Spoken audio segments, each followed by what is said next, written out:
We deliver quality care. How do I ensure that we get paid properly for what we are providing? I'm used to coding to the MDS. Are the changes really that significant? These changes don't take effect until October. Do I need to think about retraining my MDS staff sooner?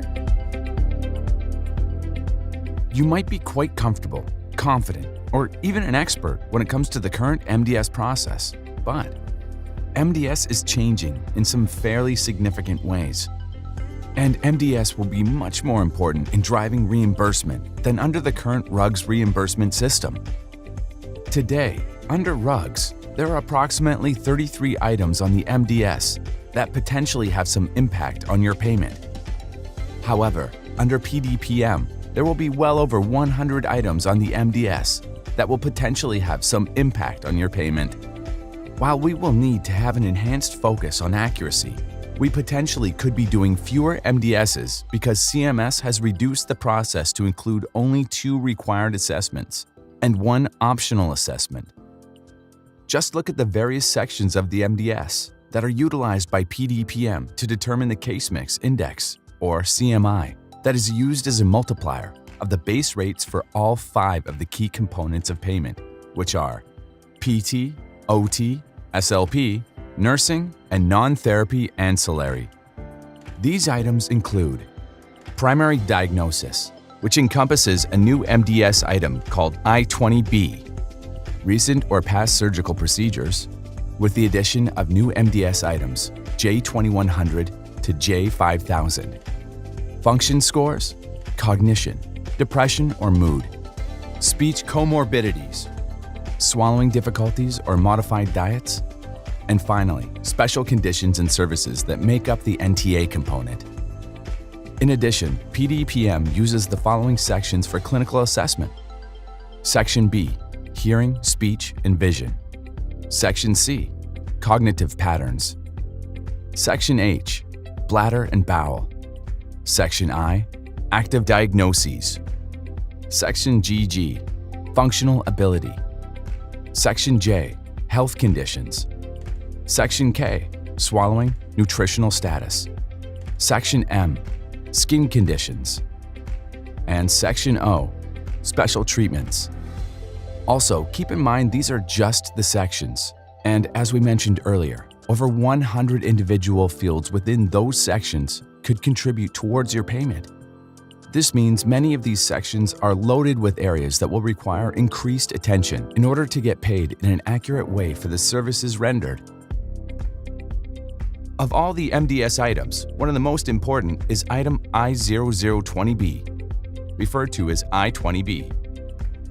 This entry will indicate to the CMS as the primary reason for the SNF stay. As you recall, that is one of the key variables for the PT, OT, and nursing components when determining the daily per diem payment. In addition, there will be the ability to further describe the primary reason for the SNF stay by entering recent surgical procedures in new items that will go from J2100 to J5000. But those aren't the only sections to which we need to pay special attention. Take a look at a sample of the multiple sections that contribute to the case mix calculation for each of the 5 main components of the resident's per diem payment. PT and OT both draw information from sections I in order to identify the reasons for the SNF stay, and GG to determine the functional level. Nursing draws information from sections H, I, GG, J, and O. The SLP component draws information from sections C, I, K, and O.